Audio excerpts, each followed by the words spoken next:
Okay. Hello, it's Laura from the library, and I'd like to read you a story. The book is called The Frazzle Family Finds a Way, and it's by Ann Bonwill. The Frazzle Family Finds a Way.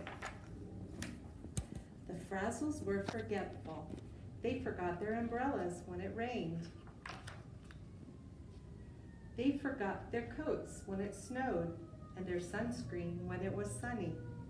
When they went off to work, Mrs. Frazzle forgot to comb her hair, and Mr. Frazzle forgot to put on his trousers.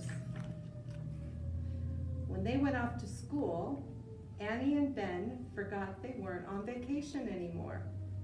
Even Wags forgot where he'd buried his bone, and none of the Frazzles could find it. At the grocery store, the Frazzles forgot their list. "What do we need?" asked Mrs. Frazzle, but no one could remember, and so they forgot the milk and the bread and the apples, but they did get plenty of eggs.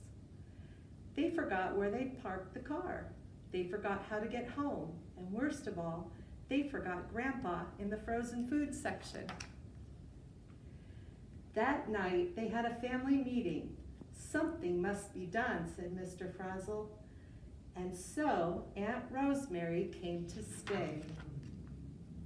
Aunt Rosemary had ideas.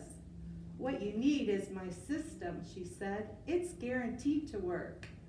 She set out making notes and calendars and schedules and lists until it seemed that the whole house was covered in paper.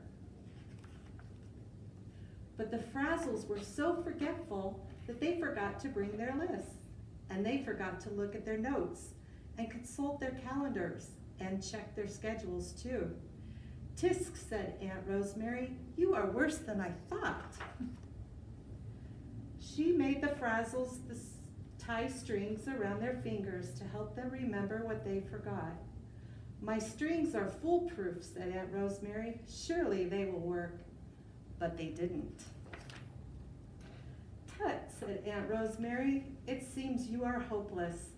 And she swooped off to the bathroom to soak in the tub. Soon Annie heard something coming from the bathroom. Aunt Rosemary's singing voice sounded like Wags when the string around his tail was tied too tightly, but it gave Annie an idea. That afternoon at the grocery store, Annie sang a song. "Apples, lettuce, bread and beets, chicken, carrots, chocolate treats, milk and cheese, and one thing more, don't leave Grandpa at the store." When they returned home, Aunt Rosemary met them at the door. "Tisk, tisk," she said, "you forgot to bring your list, and you left your strings hanging from the ceiling fan. I suppose it will be 12 egg omelets for dinner again, with egg sauce on the side." "Nope," said Ben, "we forgot our list, but we remembered everything on it." And they had. The next day, the Frazzles sang another song. "Brush my teeth and comb my hair, trousers are a must to wear. Homework, school bag, and lunchbox, trade my flippers for gym socks." The day went much more smoothly, and all the Frazzles were happy, even Aunt Rosemary, because as it turned out, the Frazzles remembered something. "My birthday," said Aunt Rosemary. "I forgot." I hope you enjoyed the story. Thanks for joining us. See you next time.